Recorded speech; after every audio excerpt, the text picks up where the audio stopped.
नमस्कार मेरे प्रिय विद्यार्थियों, आप सभी का हार्दिक स्वागत और अभिनंदन। मैं डॉक्टर विनी शर्मा आपके सामने लेकर आई हूँ राजनीतिक सिद्धांत पुस्तक का अध्याय 7 राष्ट्रवाद। राष्ट्रवाद को समझने से पहले हम समझते हैं राष्ट्र के बारे में। विद्यार्थियों, राष्ट्र एक जातीय एकता के सूत्र में बंधी हुई एक ऐसी जनता है जो किसी अखंड भौतिक प्रदेश पर निवास करती है। उसकी अपनी एक सामान्य भाषा होती है, अपनी एक लिपि होती है, उसका साहित्य होता है, उसकी एक अपनी परंपरा होती है, इतिहास होता है, उसके अपने एक रीति रिवाज भी होते हैं और उचित और अनुचित की सामान्य धारणा होती है और चेतना भी होती है। और इसी को राष्ट्र से संबंधित विचारों के संग्रह को राष्ट्रवाद कहा जाता है। राष्ट्रवाद एक ऐसी विचारधारा होती है विद्यार्थियों जिसमें राष्ट्र के प्रति लोगों का तन मन से समर्पित होना और कहा जाता है और स्वतंत्र और प्रगति के मार्ग में वह अग्रसर होता है। और भारत में राष्ट्रवाद का जन्म हम देख सकते हैं विद्यार्थियों 19वीं सदी से ही शुरू हो चुका था, जिसमें हम हमारे भारत स्वतंत्रता संग्राम को देख सकते हैं। तो विद्यार्थियों, इस अध्याय में हम राष्ट्र और राष्ट्रवाद से संबंधित विचारों की जानकारी लेंगे और उस पर चर्चा भी करेंगे। और यहाँ ये समझने का भी हम महत्व है कि राष्ट्रवाद का उदय क्यों हुआ और इससे जुड़े हुए कार्य क्या हैं। और इसके बारे में विद्यार्थियों, राष्ट्रवाद के बारे में हम सावधानी पूर्वक सोचेंगे और इसके साथ इसके निहित अधिकारों और आकांक्षाओं की भी हम परख करेंगे। इस अध्याय को पढ़ने के बाद हम जानेंगे कि राष्ट्र और राष्ट्रवाद की अवधारणाओं को किस प्रकार से हमने समझने का प्रयास किया। फिर हम बात करेंगे राष्ट्रवाद की शक्ति और सीमाओं को स्वीकार करने पर लोकतंत्र एवं राष्ट्रवाद के बीच संबंध सुनिश्चित करने की जरूरत को स्वीकार करने में समर्थ हो सकेंगे। हम इस अध्याय को पढ़ने के बाद हम इन सभी निष्कर्षों पर पहुंच पाएंगे। तो सबसे पहले हम बात करते हैं विद्यार्थियों राष्ट्रवाद की। तो राष्ट्रवाद का परिचय हम देखें। राष्ट्रवाद शब्द के प्रति आम समझ क्या है, हम मतलब आम धारणा क्या है, क्योंकि राष्ट्रवाद या राष्ट्र जो शब्द है कोई संवैधानिक शब्द नहीं है। राष्ट्र एक हमारी भावना है, देश के प्रति देशभक्ति की भावना है, देश के प्रति समर्पित होने की भावना है।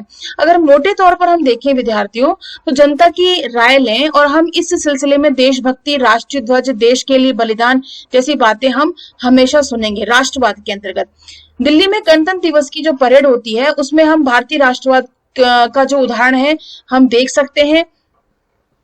यह प्रतीक सत्ता और शक्ति के साथ विविधता की भावना को भी प्रदर्शित करता है, क्योंकि विविध लोग जो है वहां पर आते हैं और एकजुट होकर के, एकीकृत होकर के और एक लय में जो है कदम से कदम आगे बढ़ाते हैं। कई लोग इस विविधता को भारतीय राष्ट्र से जोड़ते हैं, लेकिन अगर हम गहराई से में जाने की कोशिश करें विद्यार्थियों, तो हम क्या पाएंगे कि राष्ट्रवाद की सुस्पष्ट और सर्वमान्य परिभाषा करना आसान नहीं है, बहुत ही टिपिकल है। और इसका यह मतलब भी नहीं है कि हमें अपना प्रयास छोड़ देना चाहिए। हम राष्ट्रवाद की, राष्ट्र के प्रति जो हमारी परिभाषा होनी चाहिए या उसकी जो भावना होनी चाहिए, हम उसको उसकी व्याख्या करना ही छोड़ दें, ऐसा भी नहीं होना चाहिए। राष्ट्रवाद का अध्ययन करना इसलिए जरूरी होता है बच्चों कि वैश्विक मामलों में यह बहुत ही महत्वपूर्ण भूमिका निभाता है। पिछले 2 शताब्दियों के दौरान राष्ट्रवाद एक ऐसी सम्मोहक राजनीतिक सिद्धांत के रूप में उभरा है जिसने इतिहास रचने में योगदान किया है। उसने उत्कट निष्ठाओं के साथ साथ गहरे विद्वेषों को भी प्रेरित किया है। इसने जनता को जोड़ा और उसको विभाजित भी किया है। इसने अत्याचारी शासन से मुक्ति दिलाने में भी मदद की है और इसके साथ ये विरोध, कटुता, युद्धों का कारण भी रहा है। साम्राज्यों और राष्ट्रों के ध्वज होने का भी यही एक कारण रहा है।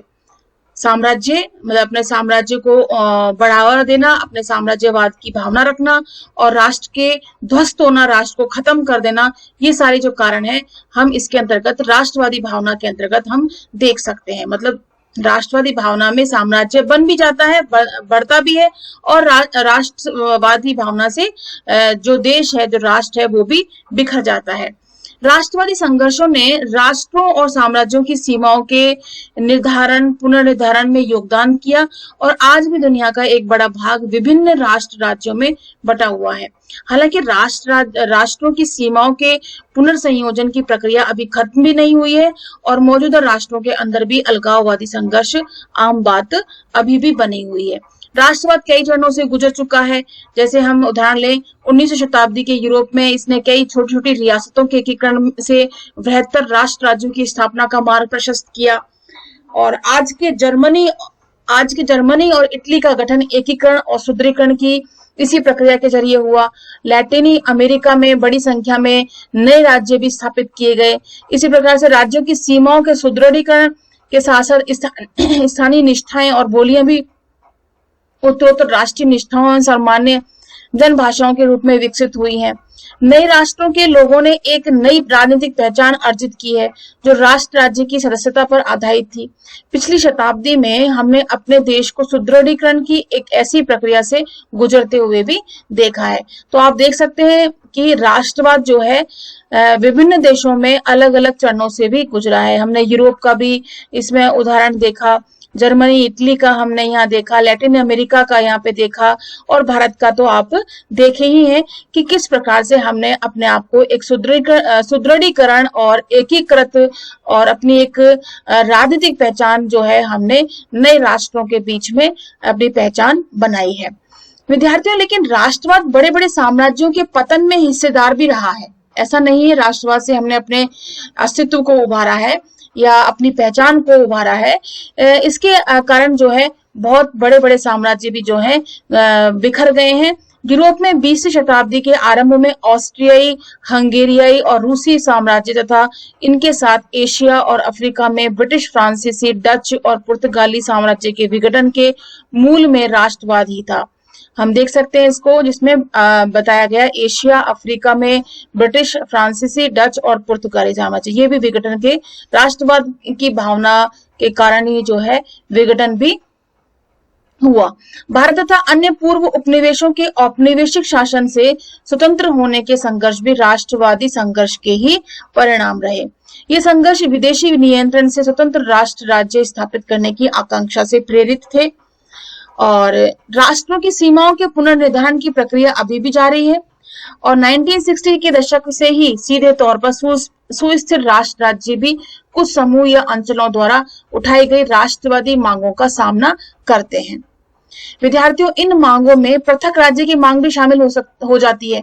आज दुनिया के अनेक भागों में हम ऐसे राष्ट्रवादी संघर्षों को देख सकते हैं जो मौजूदा राष्ट्रों के अस्तित्व के लिए खतरे पैदा कर रहे हैं। ऐसे पृथकतावादी आंदोलन अन्य जगहों के साथ साथ कनाडा के क्यूबेक वासियों, उत्तरी स्पेन के बास्क वासियों, तुर्की और इराक के कुर्दों और श्रीलंका के तमिलों द्वारा भी चलाए जा रहे हैं।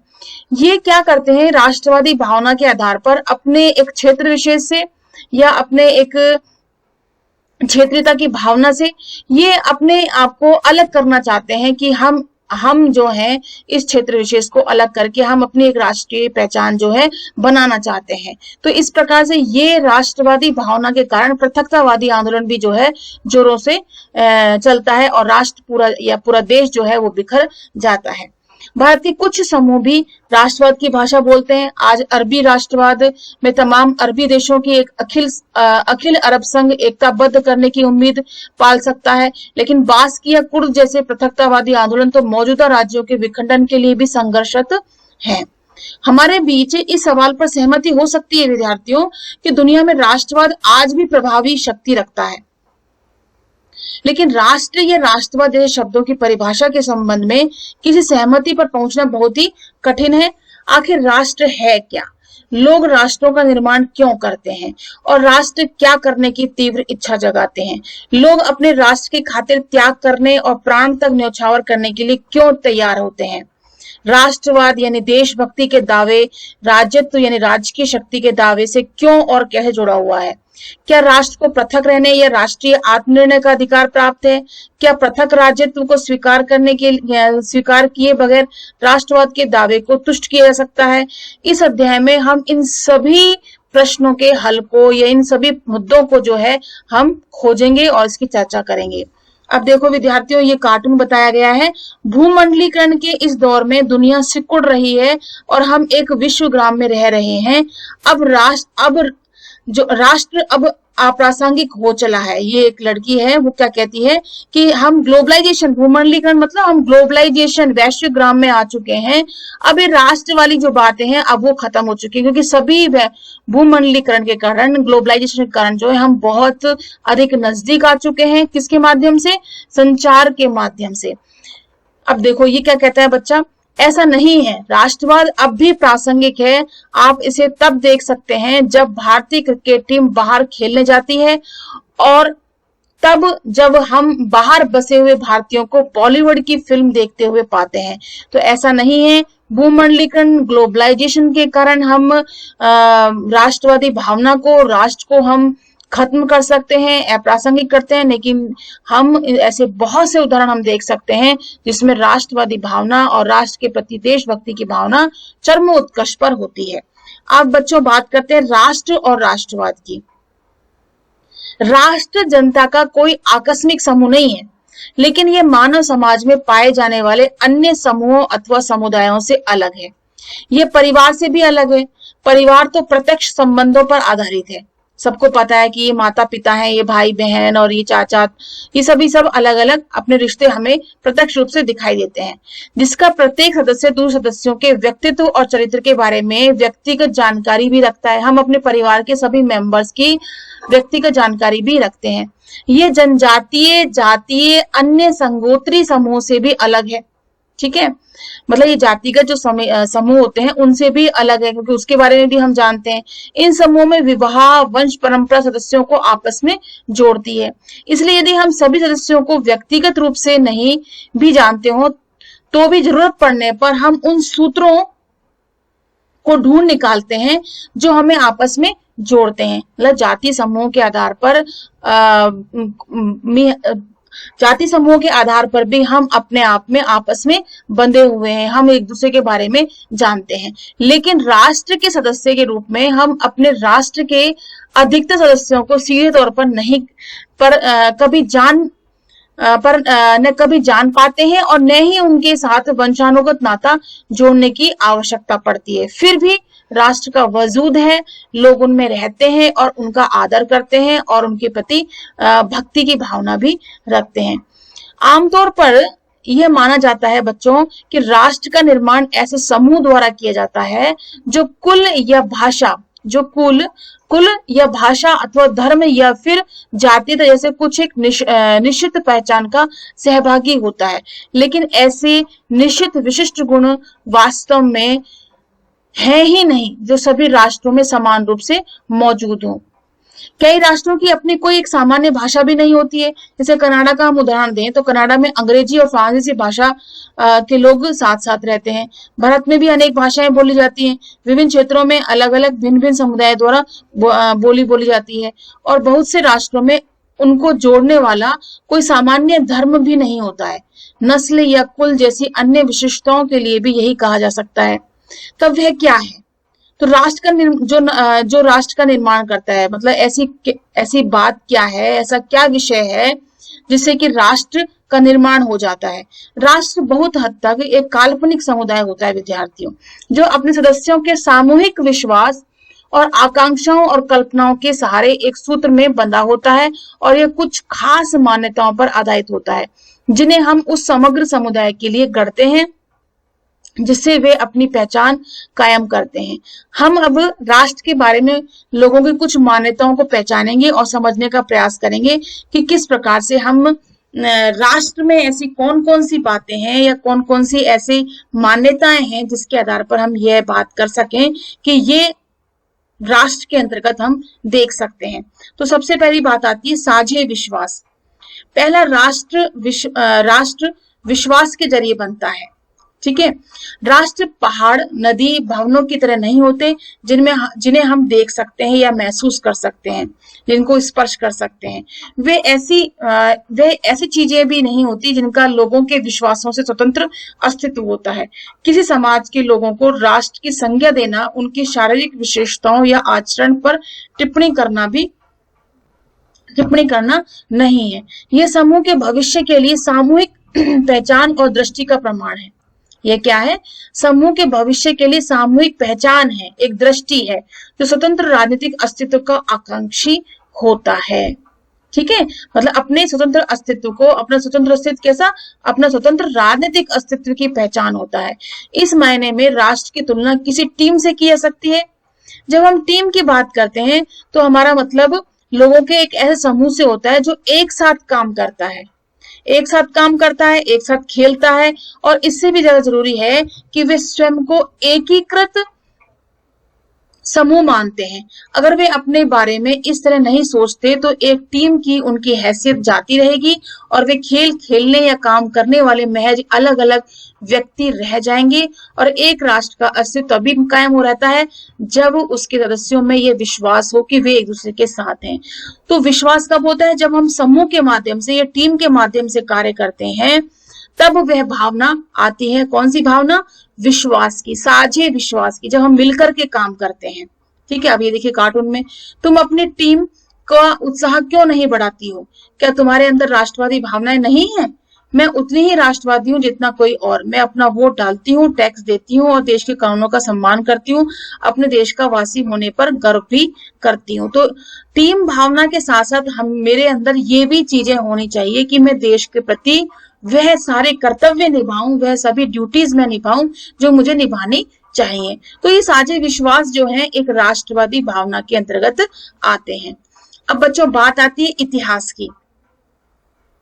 दूसरा जो बिंदु है हमारा इतिहास। जो लोग अपने को एक राष्ट्र मानते हैं उनके भीतर अपने बारे में बहुधा क्या बातें होती है? स्थायी ऐतिहासिक पहचान की भावना होती है। क्योंकि हमारा इतिहास क्या है? हमारा इतिहास एक है, एक ऐसी पहचान देता है जिससे कि हमारा अस्तित्व बनता है। यानी राष्ट्र खुद को इस रूप में देखता है जैसे वे बीते अतीत के साथ साथ आगत भविष्य को समेटे हुए हैं। वे देश की स्थायी पहचान का खाका प्रस्तुत करने के लिए साझी स्मृतियों को, किंवदंतियों को, है ना, कहावतों को और ऐतिहासिक अभिलेखों की रचना के जरिए अपने लिए इतिहास बोध निर्मित करता है।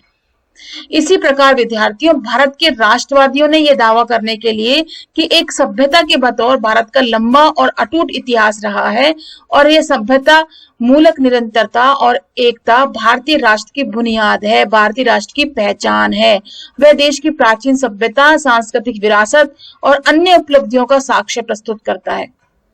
हम इसमें उदाहरण देख सकते हैं, नेहरू ने अपनी किताब लिखी थी डिस्कवरी ऑफ इंडिया।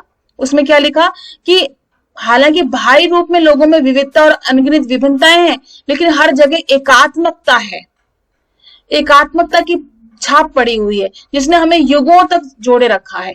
चाहे हमें भी राजनीतिक भविष्य या दुर्भाग्य झेलना पड़ा हो, लेकिन फिर भी हम क्या हैं? हर कीमत पर, हर परिस्थिति में हम जो हैं हमेशा एक ही दिखाई देते हैं। इतिहास को उठा के देख लो और आने वाले भविष्य को हमेशा हम भारत राष्ट्र के जो लोग हैं वो हम एक ही दिखाएंगे। ये सब चीजें किसमें कही गई? डिस्कवरी ऑफ इंडिया में नेहरू ने बताई। अब तीसरी बात आती है भूक्षेत्र।